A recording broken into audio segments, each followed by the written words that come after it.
So, alright guys, welcome to my channel. So, ngayon ay tuturo ko sa inyo kung paano gumawa ng sariling logo. Dahil ang nakikita nyo ngayon, tuturo ko sa inyo kung paano siya gawin. Sundan nyo lang po yung mga steps, tools, or mga movements na gagawin ko para makuha nyo. Unang steps natin, punta tayo dito sa File, New or Ctrl-N to create a new layer. Yung pangalanan natin. Then, ito yung mga sizes. Depende na lang sa inyo kung gusto nyo i-adjust. Mas malaki, mas malinaw. Then, itong lock, nakikita nyo, hindi nyo siya dito magagalaw. Ganyan yung lumalabas.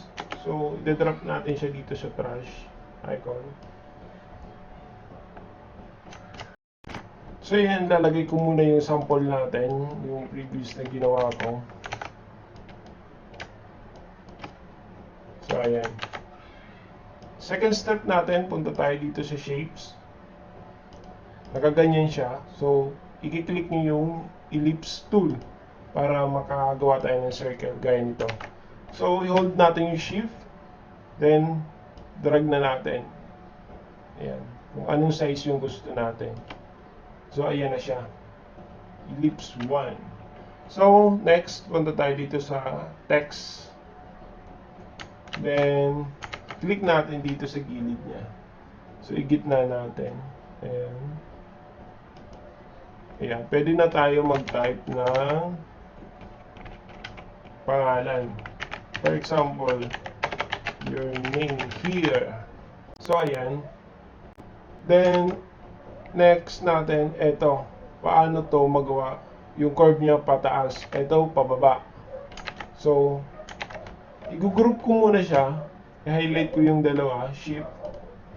Then, highlight natin. Select natin pababa. Then, Ctrl G to group yung layer. Yan, pangalanan natin. Your name here. Para di tayo malito. So, Ctrl J natin siya para ma-duplicate yung layer. So, ayan.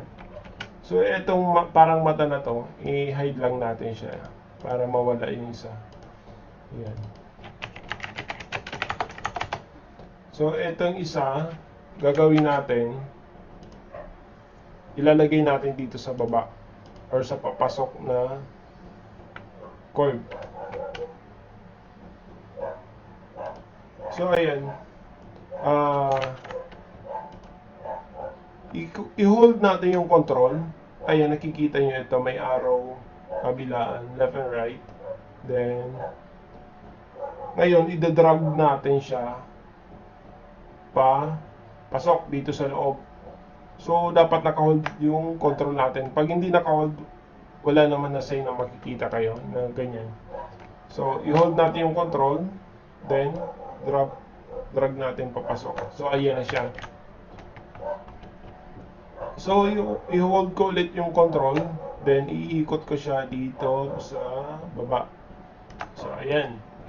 Then, lagyan na natin ng kung ano yung gusto nyong text. Depende sa logo nyo na gagawin. So, ayan. Para mawala tong circle, ayan, i-hide muna natin. So, ayan na siya.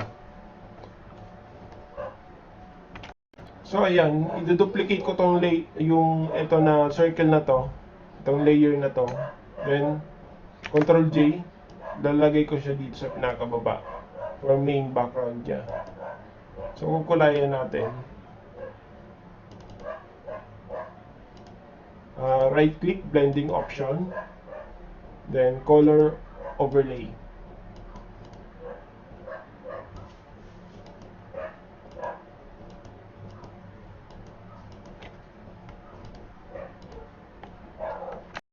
So, take note lang tayo Huwag nyo munang alisin yung circle na ganito para siya yung magiging guide natin dito sa text pag magkaroon tayo ng adjustment. So, yun nga, i-adjust natin to. Papasok natin siya dito sa circle.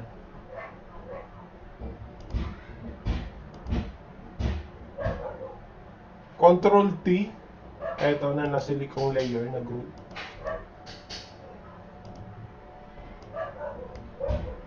Control T, then Shift para hindi siya mag-stretch. Then saka natin i-move. So ayan.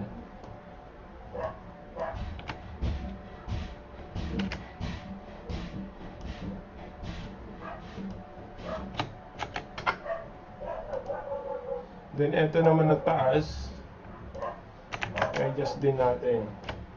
Oh, kung nakita nyo, hindi ako naka-shift, na-stretch siya. Escape ko lang muna. Then Control T ulit, then move natin. So ayan. Center nyo lang.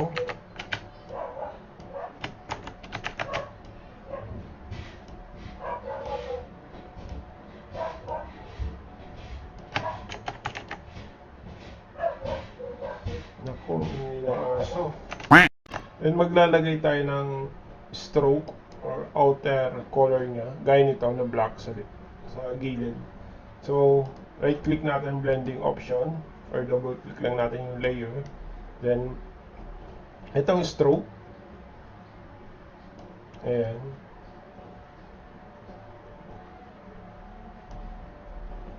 Then, okay. So, ayan. I-duplicate ko to, itong circle background natin. Control J ulit. Then, Control T. Para ilagay natin dito sa inner right niya. So, ayan. Shift lang natin, wag nating kalimutan i-hold lagi yung shift pag nag-a-adjust, lalo kung mga circle, para hindi siya na-stretch. And ilalagay na natin itong camera na to. So since meron na ako ito, download ko lang siya sa Google, naka-PNG file.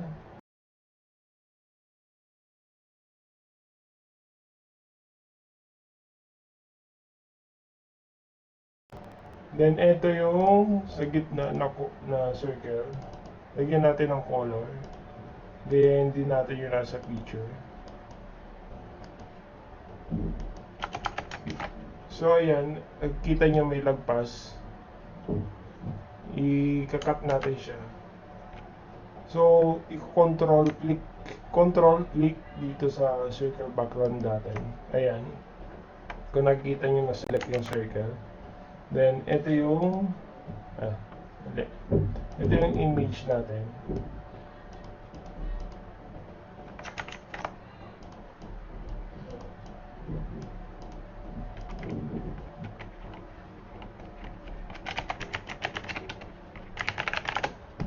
Ayan, ito yung image. So, select natin to na image. Then, ito. Click natin to. Ang tawag dito is layer mask. So, ayan. So, magkita nyo ito, medyo may kaguluhan ng konti. So, tatanggalin natin siya. Ito yung center circle natin. I-click ko lang siya. Control click. Yan, selected na siya. Then, ito, i-layer mask ulit siya. Pero bago yan, i-group ko muna siya. Control G. So, ayan, naka-group siya. Then, etong layer mask, ililipat ko dito sa group. So, another layer mask ako dito sa kanya. So, ayan. Nakita nyo na-cut. Naging sa gitna na lang. So, babalik ko to, no? Babalik ko siya. So, i-click ko yung image. Control click. So, ayan, selected ulit siya. Then, dito tayo sa brush tool. Ayan. Itong mas yung edge niya, yung select ko. Then, itong layer mask, isi-select ko siya. Yan. So, itong mga clouds dito, hindi ko na siya i-select para di na lumagpas. So, ayan. Then, yung text, i-adjust natin. Papalakin lang natin. 100. 120. So, ayan. Bawasan natin ng konti. 100 na lang. So, ito yung circle niya. Hindi ko siya inaalis kasi siya yung guideline natin. Para pa nag-adjust, hindi ito na gagalaw yung pagka-curve niya. Bawasan natin ng opacity. So, ayan. Then, ito naman sa baba. Dagdagan natin. 100 din. Oh, masyadong malaki. 80. 90. So, ayan. Ito yung circle niya. Yung guideline natin na shape. So, adjust natin.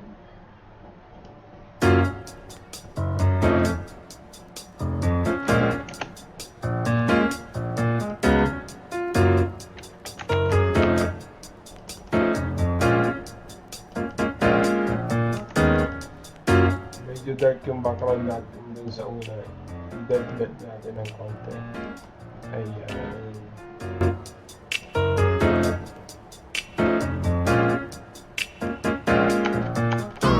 So, ayun nga, isi-save na natin siya. Crop ko na lang siya, siguro. Yan.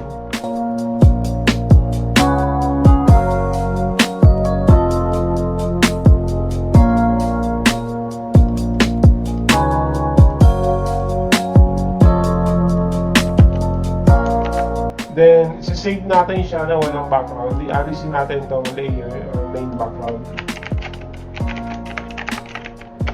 Para wala siyang background. So, save file. Save as. Then, select natin PNG. Then, okay. So, ayan. Tignan natin. So, ito na siya. Wala siyang background. Kahit i-input natin siya dito sa Photoshop. So, ayan. Wala siyang background. So, yun lang naman. Maraming salamat sa panonood. At, share ko naman yung PSD file para may guide kayo. Pwede nyo i-re-edit kung gusto nyo. So, ayun lang naman. Please like and share and comment na din kung may suggestion kayo. See you sa next video.